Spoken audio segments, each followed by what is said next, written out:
तो नमस्कार दोस्तों, आज मैं बताने वाली हूँ कि रिच लोग और ज़्यादा अमीर कैसे होते जा रहे हैं। तो कभी ना कभी तुमने देखा होगा कि रिच लोग हर साल और ज़्यादा अमीर होते जाते हैं, और वहीं हम लोग और तुम जैसे लोग इतनी ज़्यादा मेहनत करने के बावजूद भी अमीर नहीं हो पाते हैं। क्या उसके पीछे का कोई और सच है, या इसके पीछे इकोनॉमिक्स के बहुत बड़े रूल्स हैं? चलो जानते हैं, बहुत अच्छे से समझते हैं कि हम लोग अमीर क्यों नहीं पा रहे। भाई, होना है हम लोगों को भी, तो सुन के जाना और हो भी जाओगे। कहीं ना कहीं तुम लोगों ने सुना होगा कि पैसे से पैसा बनता है। चलो मान लिया कि पैसे से पैसा बनता है, ये बात सच है। इस सच इसलिए है क्योंकि तुमने देखा होगा कि अमीर लोगों के पास बहुत ज़्यादा पैसा होता है और वो उस पैसे से बहुत ज़्यादा और पैसे बना लेते हैं। हम लोगों के पास भी मतलब अच्छा खासा ठीक ठाक पैसा होता है, लेकिन हम लोग उससे पैसा नहीं बना पाते क्योंकि हम लोग अपनी इनकम से कमाते हैं। और अमीर लोगों का पता है क्या रूल होता है? क्या रूल होता है समझा? अमीर लोगों का रूल ये होता है कि वो ना अपने असेस्ट से पैसा कमाते हैं, अपनी संपत्ति, अपनी प्रॉपर्टी से, अपने इन्वेस्टर्स से पैसा कमाते हैं। और हम लोग जो इनकम आ रही है उसी से पैसा कमा रहे हैं। तो ठीक है, ये तो मान लिया कि पैसे से पैसा बनता है। और देखो क्या होता है कि अभी हम लोगों 1 लाख रुपए सैलरी कमा रहे हैं, ठीक है, उसका टैक्स भी लगेगा। और वही अमीर लोग पता है क्या करते हैं? अमीर लोग अपने इन्वेस्टर्स, बिजनेस और बहुत सारी प्रॉपर्टीज़ और रियल एस्टेट से पैसा कमाते हैं। वही जो पैसा इन सब चीज़ों से कमाया जाता है ना, वो पैसा ग्रो करता है। Number 2, compound growth. आप लोगों ने कहीं ना कहीं इसका नाम तो जरूर ही सुना होगा, अगर नहीं सुना है तो आज सुन लीजिए। कंपाउंड ग्रोथ क्या है कि इसमें अल्बर्ट आइंस्टाइन का क्वेट है, अक्सर डिस्प्यूटेड होता है कि compound interest is the 8th wonder of the world. इसकी ऑथेंटिसिटी डिस्प्यूटेड होती है, लेकिन इसका कंपाउंड ग्रोथ कॉन्सेप्ट बिल्कुल सच है।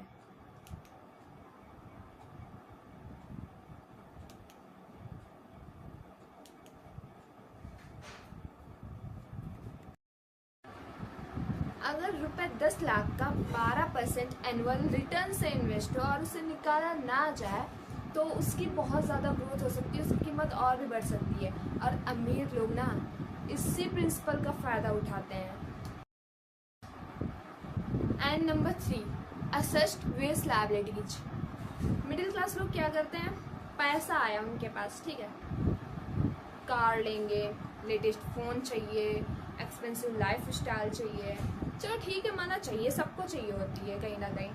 बट ये होता है ना कि ऐसे उनको ऐसे इस तरह से चाहिए होती है कि गांव में, पड़ोस में, कहीं भी, या तो फिर रिलेशंस में कोई कार ले आया है, कोई नया फ़ोन लॉन्च हुआ है, कोई मॉडल लॉन्च हुआ है, वो लाया है, वो ऐसे रह रहा है, वो वैसे रह रहा है, तो उनको वही कार चाहिए, उससे महंगी भी कार चाहिए। वो लायबिलिटीज़ मतलब लोन पे भी लेंगे निफ उसकी, ठीक है, और उनको लेटेस्ट फ़ोन चाहिए कि उसके पास ये मॉडल है, मेरे पास क्यों नहीं है, अब नया है तो मैं भी लूँगा, उनको दिखाऊंगा कि मेरे पास भी है, ठीक है।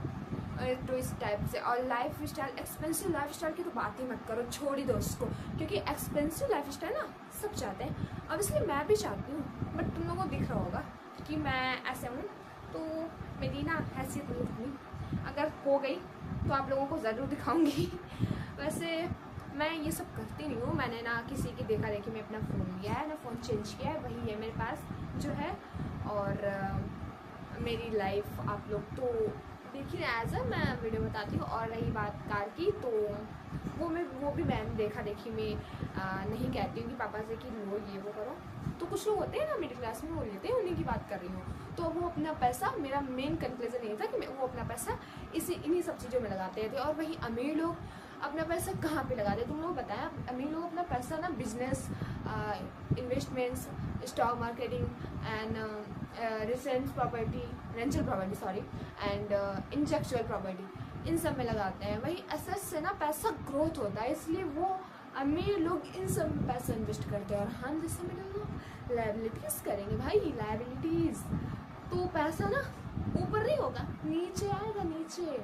तो इन सब में पैसा ख़त्म करने से अच्छा है कि अपना पैसा कहीं अच्छी जगह इन्वेस्टमेंट करो, जिससे तुम्हारा पैसा ना ग्रो हो सके, नीचे ना जाए। इसका स्तर थोड़ा बचा के रखो अपने लिए। तो नंबर 4, टाइम लेवरेज क्या है? अब टाइम लेवरेज ये है कि एक एम्प्लॉय जो अपना टाइम बेचता है, और एक बिजनेसमैन क्या करता है बेटा, एक बिजनेसमैन इन्वेस्टर सिस्टम बनाता है जो उसकी इनकम को खुद जनरेट करता है, उसे पैसा बना के खुद देता है। तो यही टाइम लेवरेज है। And number 5, tax rules. कई कंट्रीज में सैलरी इनकम और इन्वेस्टमेंट इनकम में ना अलग अलग रूल ट्रीटमेंट होते हैं, इसलिए हाई नेटवर्थ इंडिविजुअल्स अक्सर टैक्स प्लानिंग और इन्वेस्टमेंट्स का यूज़ करते हैं, लीगल टैक्स प्लानिंग और इन्वेस्टमेंट का यूज़ करते हैं। जिससे कि और इस हिसाब से ना कंट्रीज के हिसाब से जो रूल्स होते हैं वो बहुत अलग होते हैं। And number 6, financial education. अमीरों की फाइनेंशियल एजुकेशन देखते हैं क्या होती है। तो अमीरों की फाइनेंस एजुकेशन ये होती है कि उनके ना, हम लोग स्कूल में क्या मैथ पढ़ाई जाती है, साइंस पढ़ाई जाती है, ये ले लो पढ़ लो, बहुत अच्छी चीज़ है, पढ़ो भैया आराम से पढ़ो, इससे बहुत अच्छी अच्छी जॉब्स मिलती हैं, काफ़ी पैसे वाले लोग बनते हैं, ठीक है। तो मैं ना अमीरों की बात कर रही हूँ, अमीरों के पॉइंट ऑफ व्यू से देखते हैं कि क्या होता है उनके में। तो उनके में ना बच्चों को ना छोटे से taxes, investing, budgeting, businesses and entrepreneur, ये सब चीज़ें स्कूल सिखाई जाती है। और हम लोगों को भाई सभी लोगों को अक्सर ये स्किल्स खुद ही सीखनी पड़ती है, स्कूल में तो बताई नहीं जाती हैं। तब तक ना हम लोग, और वो वैसे भी हम लोगों को ये सब चीज़ें पता भी नहीं होती हैं, भाई कुछ 11th-12th में पहुँचो तब जाके ये चीज़ें पता होती है, वो भी कम्प्लीटली पता भी नहीं हो पाती हैं।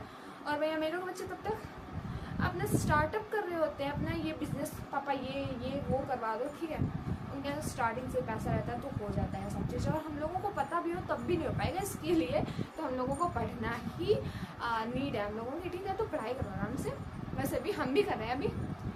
तो अमीरों की बात करें, अमीरों की, है ना, तो अमीरों में ये सब सिखाया जाता है। और जब तक हम लोग जॉब के लिए इधर उधर भटक रहे होते हैं तब तक अब वो अपना सा अच्छा सा स्टार्टअप करके अपनी एक बिजनेस जो है ओपन करके बैठे होते हैं, पैसे कमा लेते हैं। तो बस यही है उनकी फाइनेंशियल एजुकेशन जो हम लोगों के पास इतनी सी भी नहीं होती है। एंड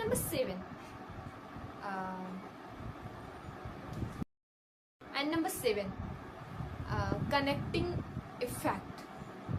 तो अमीरों का ना कनेक्टिंग बहुत ही ज़्यादा स्ट्रॉन्ग होता है। वो ऐसे लोगों के साथ बैठेंगे जो बिजनेस करते हैं, जो इन्वेस्टमेंट करते हैं एंड जो अपॉर्चुनिटीज शेयर करते हैं। और हम लोग कहाँ बैठेंगे, पता नहीं कहाँ बैठेंगे, हमें खुद नहीं पता है। हम जहाँ बैठते हैं वहीं आप लोग बैठते हैं, अभी इसका कुछ पता नहीं है हमें आप कहाँ बैठते हैं। बट अगर आपको कभी अपॉर्चुनिटीज़ मिले ना किसी ऐसे के साथ जो बिजनेस कर रहा हो या फिर कोई बड़ी सी चीज़ में इन्वेस्टमेंट कर रहा हो, अपॉर्चुनिटीज शेयर कर रहा हो, कहीं थोड़ा बहुत उसका प्लान हो, स्टार्टअप हो, तो उसके साथ ज़रूर बैठना। आप लोग ज़रूर कुछ ना कुछ ट्राई करने को, लर्न करने को मिलेगा। और शायद आई होप वहाँ से आपकी ग्रोथ भी हो सके। अगर आप लोग करना चाहेंगे तो मैं गारंटी नहीं दे रही कि बैठने से ही ग्रोथ हो जाती है, उस पर वर्क भी करना पड़ता है, स्मार्ट वर्क करना पड़ता है, उनसे कुछ चीज़ें सीखनी पड़ती हैं। तो ना मैं क्या बता रही थी कि हाँ अमीर लोग किसके साथ बैठते हैं, तो इन लोगों के साथ बैठते हैं। तो आज से बैठना शुरू कर दो, ओके। नंबर 8, अमीर लोगों की रिस्क मैनेजमेंट। तो अमीर लोग क्या करते हैं रिसर्च में, वो ऐसे रिस्क नहीं लेते कि हर रिस्क लेते जा रहे हैं, वो कैलकुलेटेड रिस्क लेते हैं, जैसे रिसर्च में लॉन्ग टर्म प्लानिंग, डाइवर्सिफिकेशन, ठीक है। भाई हम लोग क्या करते हैं, भाई हम लोगों को ऐसा सिखाया जाता है रिस्क लेने से बहुत बड़ा होगा, कुछ हम लोग बहुत बड़ा करेंगे। तो ऐसा नहीं है, ऐसा बिल्कुल भी नहीं है। हम लोग हर रिस्क में, ठीक है, एक बार रिस्क लेके देखते हैं ये काम हो जाएगा, वो काम नहीं होता, ठीक है। तो इसी पे बात कर रहे हैं कि अमीर लोग ना कैलकुलेटेड रिस्क लेते हैं, वो ऐसी वैसी रिस्क नहीं लेते हैं, मैंने अभी बताई है। तो वैसी रिस्क लेनी स्टार्ट कर दो, अगर रिस्क लेनी है तो ऐसी वैसी रिस्क मत लेना आपसे, okay. And truth behind the headlines, सारा का सारा कंक्लूजन यही है कि रिच बनना सिर्फ ज़्यादा पैसे कमाने का ही नाम नहीं है। रिच बनना ना, रिच लोग अपने एसेट, इन्वेस्टमेंट्स और बिजनेस, काफ़ी जगह अच्छी जगह है, वो अपना पैसा इन्वेस्ट करते हैं, जिससे उनका पैसा उनके लिए खुद काम करता है, वो उनका पैसा खुद इंक्रीज ग्रोथ होते रहता है। और वही हम लोगों का पैसा नहीं होता है। इसके लिए वो दोनों फैक्टर जैसे एजुकेशन और पार्टीज दोनों साथ काम करते हैं, इकोनॉमीज कंडीशंस वो भी काम करती हैं साथ ही, और इससे इनका पैसा ग्रोथ होता रहता है। तो ऐसे ही फैक्ट बेस्ड एनालिसिस के लिए एनलोवा इनसाइट को सब्सक्राइब करिए। नमस्ते।